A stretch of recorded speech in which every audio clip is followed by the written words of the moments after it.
the sons of Israel, the whole congregation, came to the wilderness of Zin in the first month, and the people stayed at Kadesh.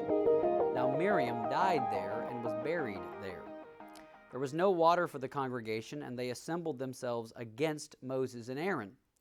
The people thus contended with Moses and spoke, saying, "If only we had perished when our brothers perished before the Lord. Why then have you brought the Lord's assembly into this wilderness for us and our beasts to die here? Why have you made us come up from Egypt to bring us into this wretched place?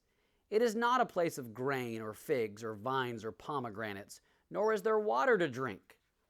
Then Moses and Aaron came in from the presence of the assembly to the doorway of the tent of meeting and fell on their faces.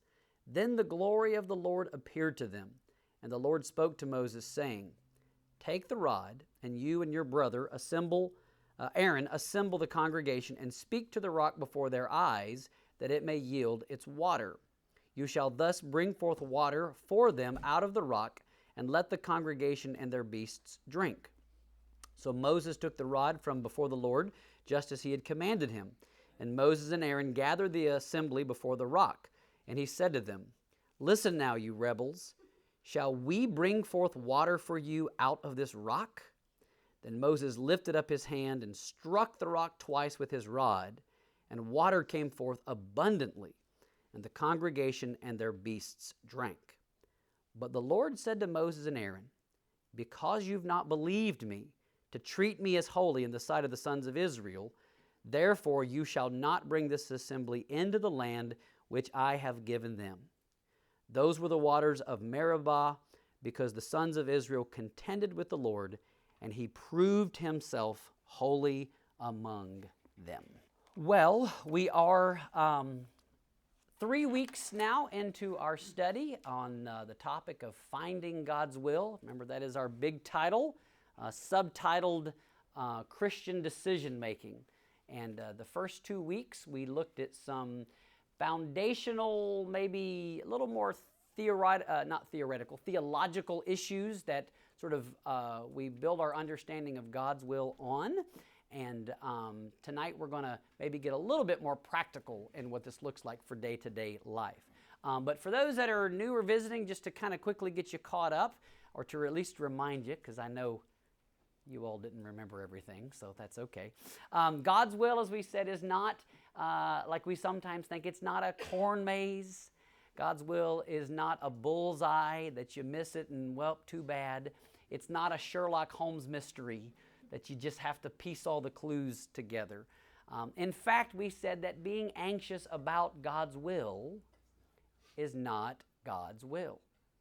Jesus very clearly said, "Do not worry about your life."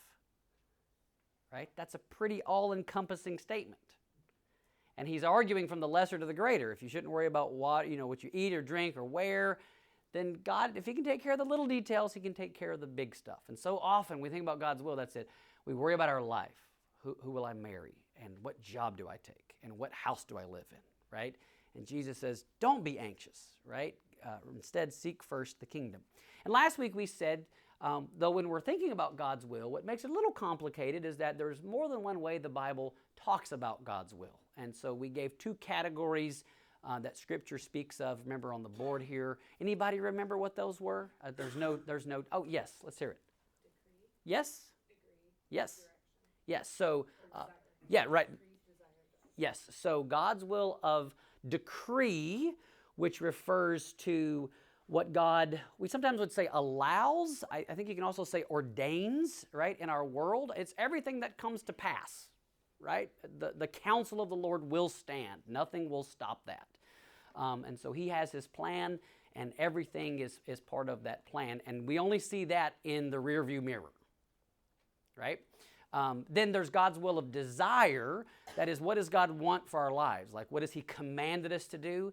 And where do we find that at? Well, we find those verses that say, this is God's will, right? Your sanctification. Give thanks in all things. And there's other passages, of course, the 10 Commandments, many other places we can look. And so we have God's will of decree, God's will of desire, And then the third one is maybe not a biblical one, but it's what we're talking about, and kind of learning what about God's will of direction? Like, how does God direct us as we're making our decisions? By the way, I was just speaking with a church member last night, in fact, and we were talking about some things going on in her life, and she said, just in a moment of kind of just being very vulnerable, kind of a little frustrated, she said, I just don't know what God wants me to do. And I said, who says you're supposed to know what God wants you to do? And she went, what? I said, do you know? I said, but it was great because I didn't know this conversation was coming. Like God knew. Imagine that. God planned, right, that I would be teaching this and be having this conversation with her. And I said, do you know Deuteronomy 29:29? And knowing her as a faithful church member, she said, yes. And she started quoting it. She said, the secret things belong to the Lord our God. And I said, right. I said, so we don't know the future. We don't know God's plan. In fact, it doesn't belong to us. That verse is very clear. It belongs to the Lord, right? And then I said, but do you know the rest of the verse? And you could tell she was thinking, and she couldn't quite remember it. And I said, the rest of the verse says, but the things revealed belong to us and to our sons, that we might walk in them. So what belongs to us is the stuff he's revealed. And what we should worry about walking in is the things that he's told us, right? And that's his will of desire. And as we fulfill his will of desire, we will see his will of decree come about in our life. And even when we don't fulfill his will of desire, right? Our foolishness, our sins, right? None of that's going to mess up his plan entirely. And it actually was a great comfort when we talked about that. And she says, that is such a relief. I mean, she just, she says, oh, maybe I don't have to have the whole plan. I said, right, just be faithful right where you are doing what you're doing. So we talked a little bit about that last week, kind of set the stage. What has God revealed to us? Let's make sure we do those things. So tonight we're going to pick up with that thought and get a little bit more practical and look into it in a little more specifics. And this week and next week, that's what we will focus our time on. So I said the first week, our subtitle is Christian Decision Making, all right? Anytime you're making a decision, and I think this really applies to any decision that you make, right? You want to know, what does success look like for that decision, right? Whether it's a small decision or a big decision, you're calculating in your head, right? What outcome do I want? How do I make this choice? So how do you decide which gas station to stop at, right? Well, some people, they're calculating the pennies, right? For others, it may be the Sheetz points, right? Or maybe, well, it's a place I don't know, that looks safer than another place, right? There could be a lot of different things, but in your mind, you calculate that would be success, right? How do you decide which peanut butter to buy, right? Well, success is which one tastes best, right? Or whatever needs you might have. How do you decide which church to attend? I mean, obviously the one with the most handsome pastor. No, I'm just kidding. So every That's right. So every decision that we make, right, big and small, it's got this sort of mind game. We're thinking, what is success on the other side of this? And let's be honest, it's a good thing. We want to make decisions that are the most successful in the end. But as Christians, what's really important about that decision-making process is this question here: how do you define success? Because if we define success as the world does, then we're going to make choices like the world does, right? And so again, peanut butter, that might not be a big deal, but there's lots of other things. How do I interact with this person? Or how do I respond to this email? Or what do I do in this particular situation, right? So defining success is so important. And so as a Christian, as a mom, as a dad, as a worker, as a pastor, what student, whatever that might be, we've got to make sure we have the right definition.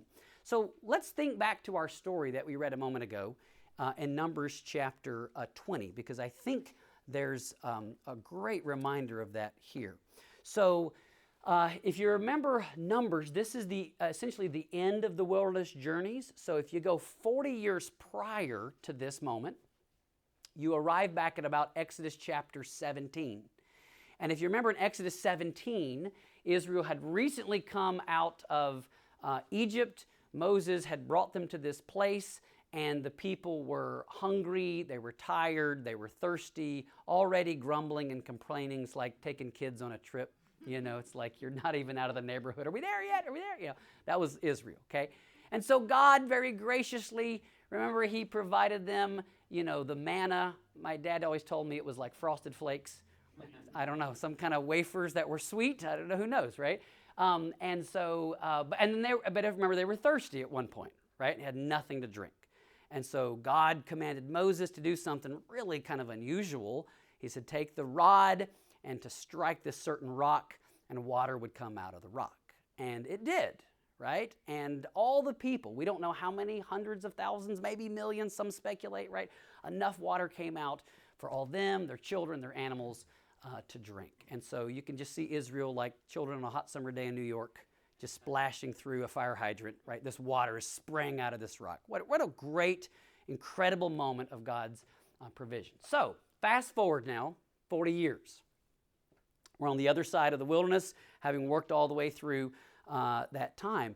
And guess what? Well, they're thirsty again, right? And the people are grumbling, they're complaining. Verse 2 says there was no water for the congregation, so they contended, verse 3, with Moses. And if only we had perished. And they bring all their complaints to Moses about this.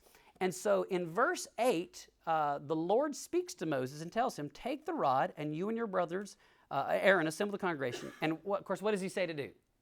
Speak to the rock. Okay? So not what he did the first time, right? A different command here. Don't strike it, but he's told to speak to the rock, and water will come forth. And so Moses, right, gets this command, verse 9, and it's funny, if you're reading it for the very first time, you expect it to say, so Moses took the rod from before the Lord, just as he commanded, and Moses and Aaron gathered the assembly, right? And you expect it to say he spoke to the rock, right? This is very out of character for Moses. And we, as we know, of course, but he gathers the people, verse 10, listen now, you rebels, shall we bring forth water for you, right? Do you hear a little bit of Moses, a little bit of high horse or high camel, I guess, if you're Moses, right? So Aaron and I do this thing for you, and sort of looks down his nose at them. But he comes to this point and he takes the rod, and of course he struck the rock, verse 11, twice with his rod. Now I don't know what happened, but I imagine he struck it once and nothing happened. And he went, uh-oh, everybody's watching. So he struck it again, and then water came out of the rock, right? And what happens? If you look at the verse there, it says verse 11, and water came forth abundantly, right? Not a trickle, not a little tiny stream. It came forth abundantly, and the congregation and their beasts drank. So imagine that, right? Water gushed forth, right? And the people were able to drink, and the animals were satisfied. What a miracle. What a great outcome. I mean, this whole thing is successful, but it's not. So from one vantage point, it looks successful. If you're purely looking at the outcome, right? If you're purely looking at it from sort of physical, tangible metrics, it looks like this is what it should have been. But of course, the Lord was not happy. And in fact, like, this is going to cost Moses dearly, and he's not allowed to enter into the promised land. So in this passage, right, of all people, Moses, right, he looks like, from one side of the story, he looks like he is a success in the eyes of the people, but he's actually a failure in the eyes of God. So anytime we're going into a decision, right, the outcome can look successful. And the other side can look good, and other people can look back and go, wow, look at their life. They've got it all together. Everything's so great. And yet God's in heaven looking down and just shaking his head, disappointed in the fact that we didn't do what he clearly told us to do. So, here's my point that I want us to grab onto tonight more than anything else. As Christians, our aim, like day-to-day life, every decision that comes our way, whatever it is, our aim is not to be successful, it is to be faithful. Or to put it another way, success is faithfulness. As a Christian, that's our number one question. Am I being faithful? Am I being committed, right, to what the Lord has commanded me to do, regardless of the outcome? Okay? Quick, another example. If you remember Acts chapter 2, Peter stands up and preaches one sermon, right? 3,000 people get saved, right? So he preaches one sermon and plants a megachurch, right? 5 chapters later, Stephen preaches his first sermon, and what happens? He gets killed. So which one was successful? The answer is both. Because they were both faithful. It wasn't about the outcome, right? It wasn't about the results. That's not in our control. But being faithful. And in fact, when Stephen's laying on the ground dying, what do they see? They see Jesus standing, right? It doesn't say applauding, but I imagine applauding, right? Welcoming Stephen into his presence for his commitment and faithfulness in this. So that is the defining issue. Not success in the world's eyes, not success by our own definition, but faithfulness to what the Lord has called us to do. And so why does God put so much emphasis in Scripture on things like our character and holiness and the fruit of the Spirit and obedience? Because as we said the first week, God cares more about who you are than what you do. And by what you do, I mean like job, I mean like career, I mean like where you live. He's more concerned with who you are, right? And you're growing, as we said last week, Romans 8:28, growing in Christ-likeness, right? He will cause all things to work together for good. But good there does not mean comfortable. Doesn't necessarily mean easy. Doesn't necessarily mean pain-free. What is good there? Good means Christ-likeness, right? And so that is the ultimate good. And so even though our life might go through some ups and downs and valleys and difficulties, God is molding us and shaping us into something so much better, which is to become like the Lord Jesus. And so the call for us is not success as defined by the world, but faithfulness as defined by God. So let's look at a couple of passages. I think I just have 2 tonight, and we'll see this in a little more detail. Turn to Matthew chapter 25. Matthew 25, a familiar parable from Jesus, the parable of the talents. I won't read the whole thing, but just to summarize, a master, a man who has some servants, we learn about beginning in verse 14, he's going to go on a journey, and so he takes some of his funds, some of his resources, and gives it to these 3 servants that work for him.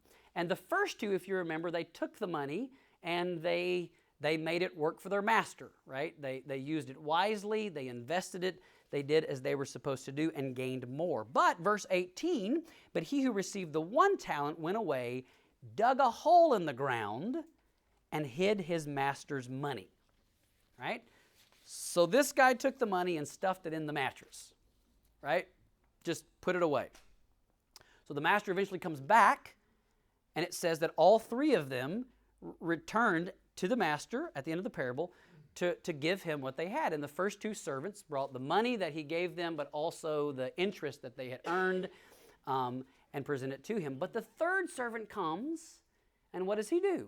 Well, he's only got the original money, the talent that he was handed. And so verse 24, we pick up the story. And the one who had received the 1 talent came up and said, Master, I knew that you were a hard man, reaping where you did not sow and gathering where you scattered no seed. And I was afraid and went away and hid your talent in the ground. See, you have what is yours. But his master answered and said to him, You wicked, lazy slave. You know that I reap where I did not sow and gather where I scattered no seed. Then you ought to have put my money in the bank, and on my arrival I would have received my money back with interest. Therefore take away the talent from him and give it to the one who has the 10 talents. For to everyone who has more, more shall be given, and he will have an abundance. But from the one who does not have, even what he does have shall be taken away. Throw out the worthless slave into the outer darkness. In that place there will be weeping and gnashing of teeth. Now that is not the ending of the story we expect. What a twist, a plot twist Jesus gives us, right? So what's going on in this story here? Well, I think it's really important to realize in this story what happened. What did the lazy, wicked servant do? He received something from his master, and he simply sat on it, right? He buried it. And he neglected his responsibility, right? He was tasked with the job of taking this and using it as the master told him to use it, right? And furthermore, he didn't consider his master worthy and didn't trust his master enough in the end, right, to reward him. He thought he knew better than the master. He thought that he knew what the future was going to be. He decided to lean on his own understanding.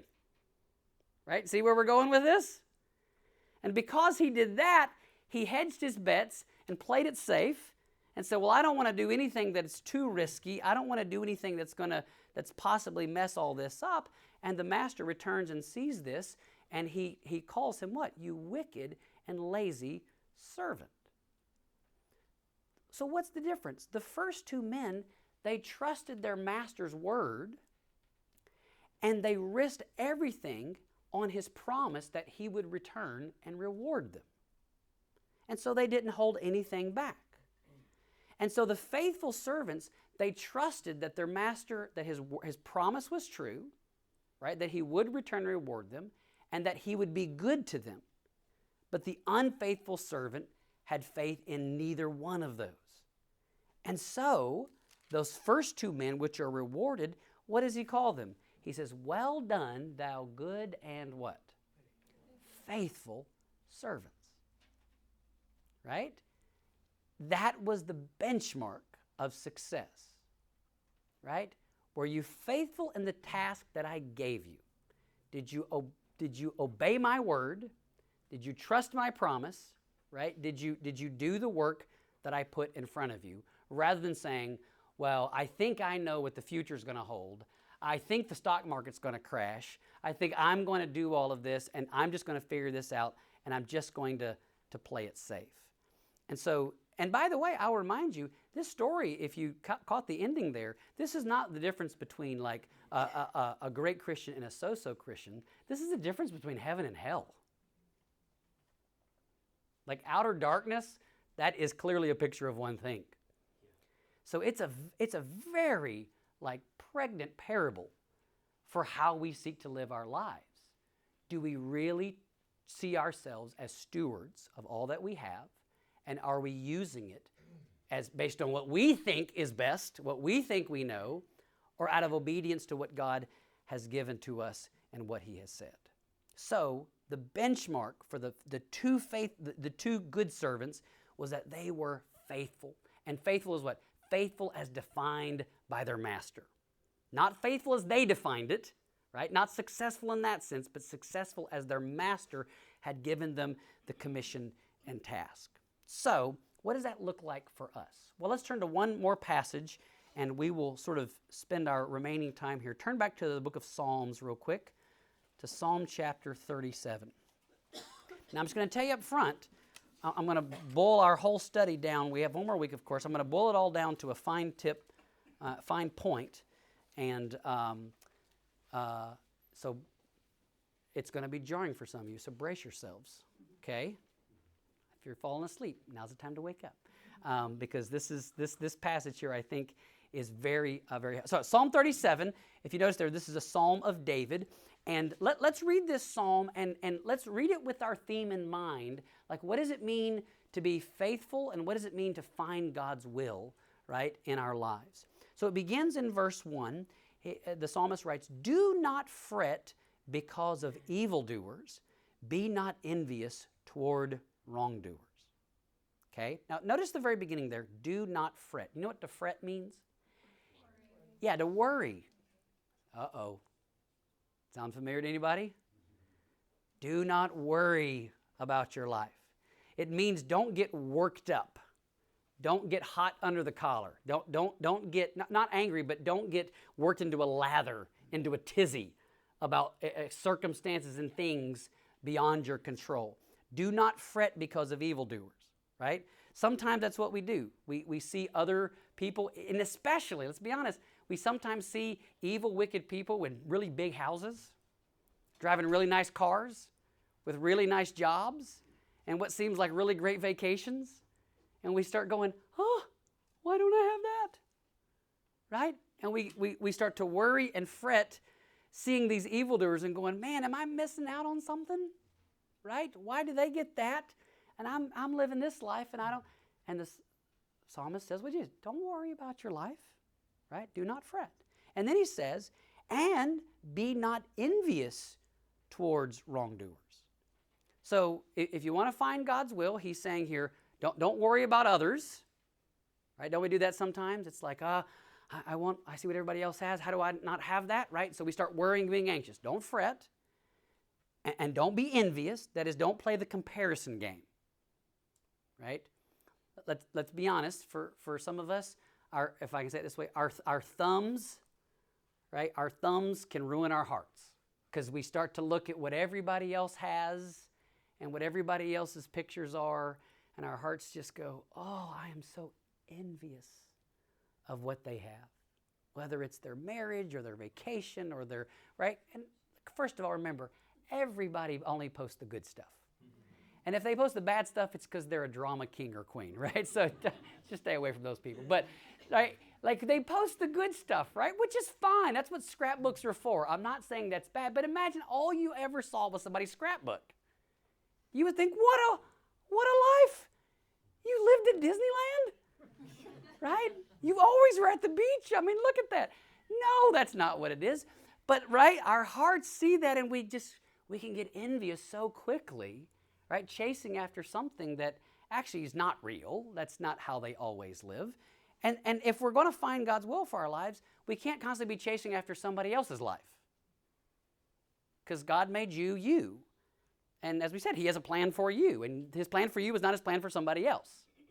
So make sure you don't do that. And then notice what he says in verse 2. For they, right, don't fret over them, don't be envious. For they will wither quickly like the grass and fade like the green herb.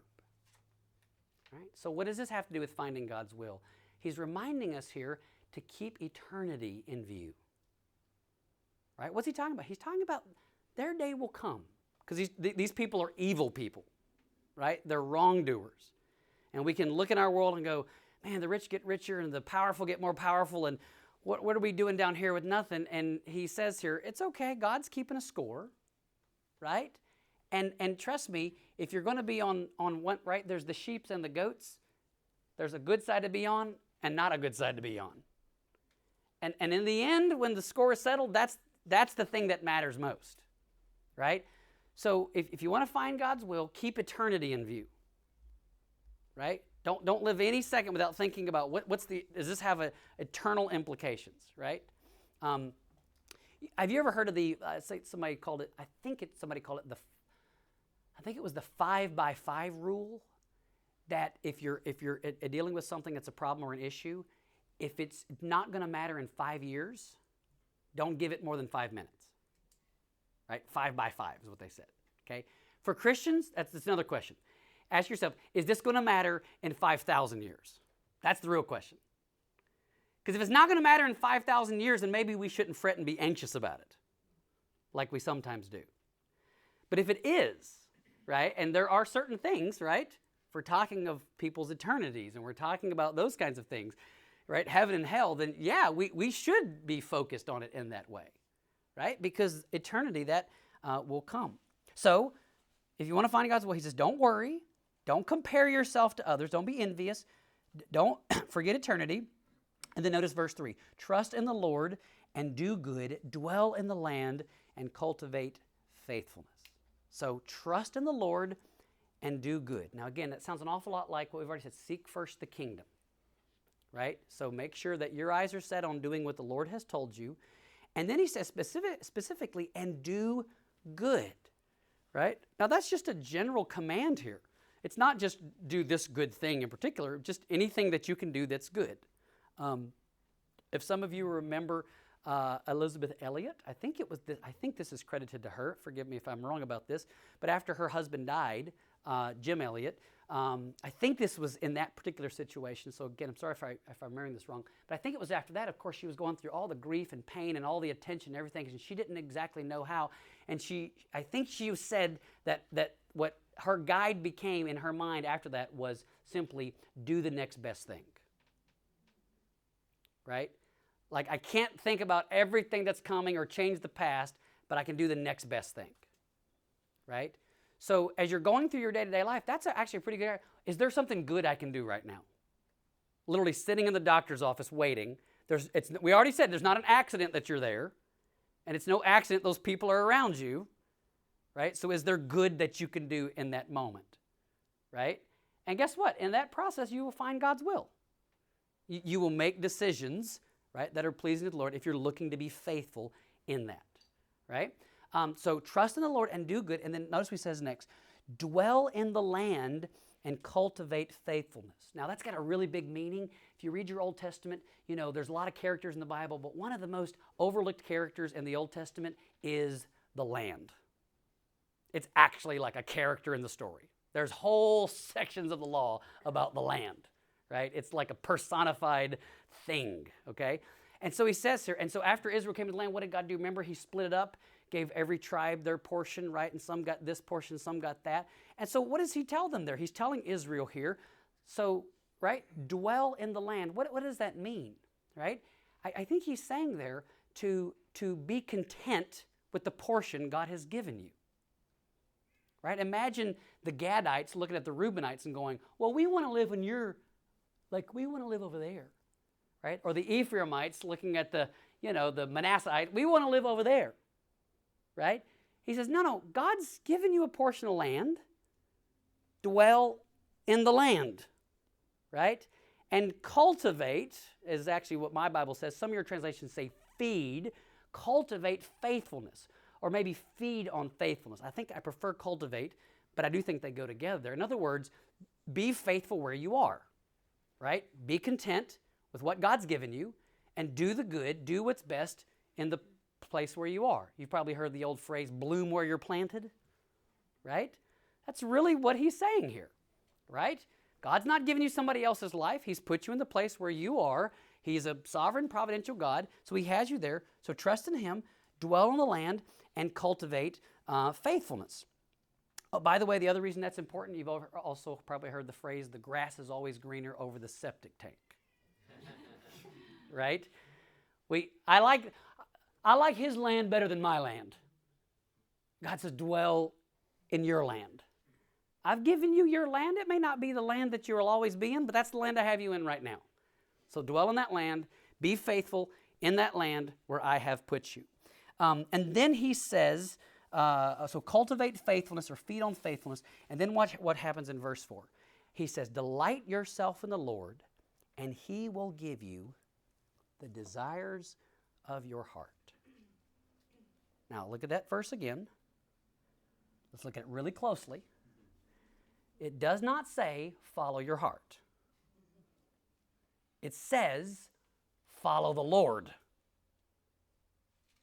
Right? And he, right, a sovereign, wise, providential God, will give you the desires of your heart.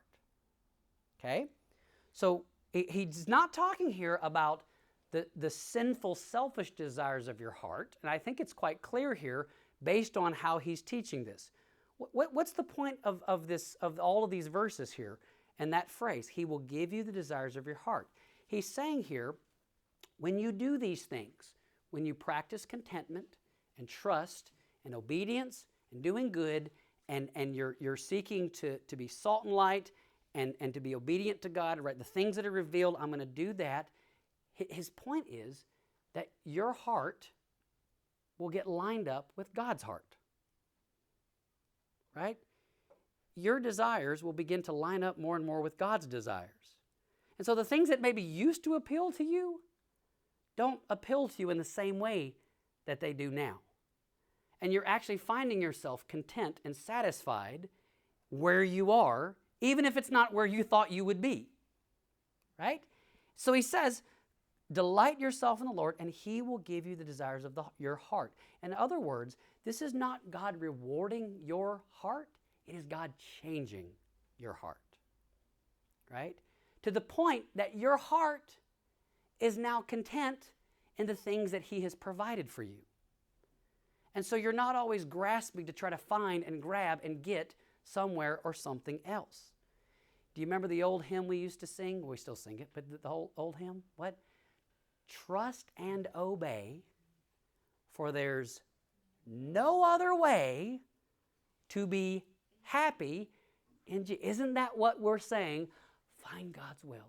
I just want to be happy in Jesus. Well, there's no other way to do it than to trust and obey. Now look again at verse 4, because that's our key verse here. He says, delight yourself in the Lord. He does not say, delight yourself in figuring out God's secret plan for your future. But isn't that what we do? Isn't that what we think?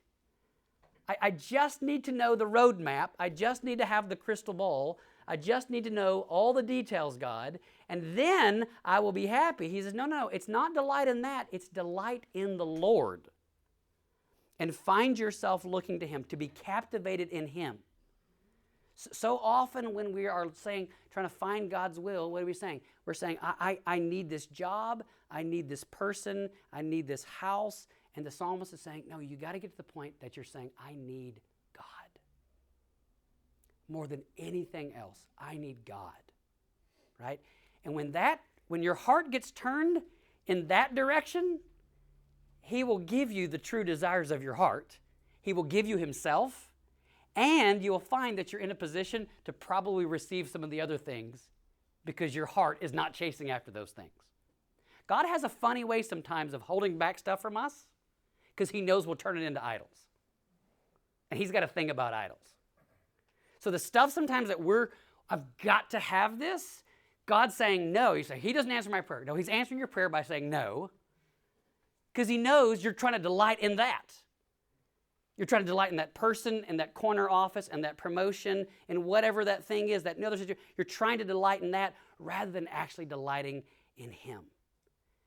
And when our heart is cultivating faithfuls and turned towards him, then we find that he actually gives us the desires of our heart. So this is not about a transaction from God. It's about having a rewarding relationship with God. Okay? So, what's the bottom line? Okay? Here's why you've been coming to the series. I know some of you are coming because your kids are here on Wednesday nights. No, it doesn't matter. Either way. Here's if you've been coming to the series, you can say, okay, I want to find God's will. I want to know what it is. All right, here it all is in a sentence. Here it all is in a T-shirt. Here it all is in a bumper sticker, okay? And I told you, it's going to challenge some of you, so brace yourselves, okay? Because I'm really mean what I'm about to say. Here's what I think this passage is saying, okay? How do you find God's will? Okay? Obey God and do whatever you want.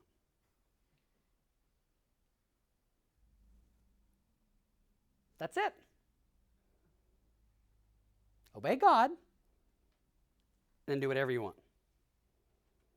Now, those first two words are loaded. Okay? Right? But in terms of making those decisions, you don't have to wait for all the clues of the puzzle to fit into place. Because if the desires of your heart are actually, right, what they're saying, are in tune with the desires of his heart, then you're not following your heart, you're following God, and following God will satisfy your heart. So it really is that simple. Now, there's a lot of work on the front end of that. And guess what? That's a lot harder than a roadmap because it means an ongoing relationship. It means making sure that we're confessing our sins and that we're trusting in him and we're being content, right? Because our hearts are deceitful and wicked, right? They want to mislead us. So this is not just, I checked the list and I moved on. Obey God and do whatever you want. right? I'd had this conversation a lot, especially with college students, and I tell men, young guys especially, I say, listen, imagine you go to small groups, your college small group, and there's two ladies, and if you could quantify this, they're equal in terms of godliness, modesty, their reputation, all the things that you look for in a young lady.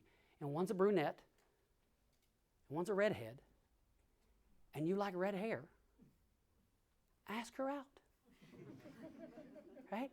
And they always will go, but what if that's not God's will of decree? I'll say, then she will tell you no. Right? It's not going to happen if it's not supposed to happen, right? But if your priority is right, that I'm looking for a young lady that loves Jesus, is modest, obedient, respectful, all the things that the Bible tells me, and the desire of my heart, right, and in terms of my preference or whatever, right, God will work through that. But so often we get the cart in front of the horse, right?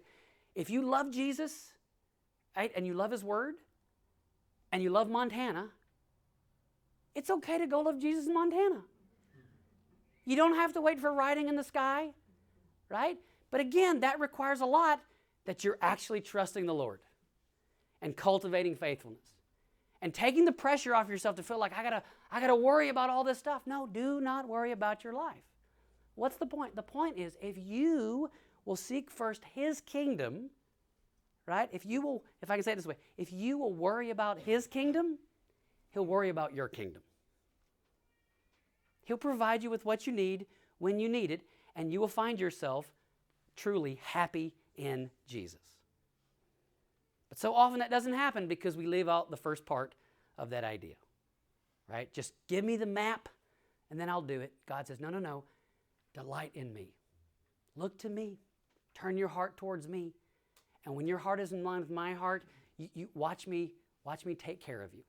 Watch me guide you. Watch me take care of you in your life. Augustine said it this way. I kind of actually stole this from Augustine, so forgive me. Augustine said, he was preaching on loving God and loving your neighbor. This is classic Augustine. He said, I give you, my church, one command. Love and do whatever you will. Meaning, love God, love your. If you hold your peace out of love. If you cry out in love. If you correct someone, correct them out of love. If you spare them out of love. Let the root of love be in you. Nothing can spring from it but good. In other words, love never fails. When it's really love for God and really love for neighbor, then the choice you're going to make is going to be a wise, good choice. Even if you don't have the guarantee this is going to work out like I think, He's going to mold you and make you into the image of Christ, and He will take care of you. Now, some decisions aren't always quite as cut and dry. So what does that mean? Well, next week we'll talk about wisdom.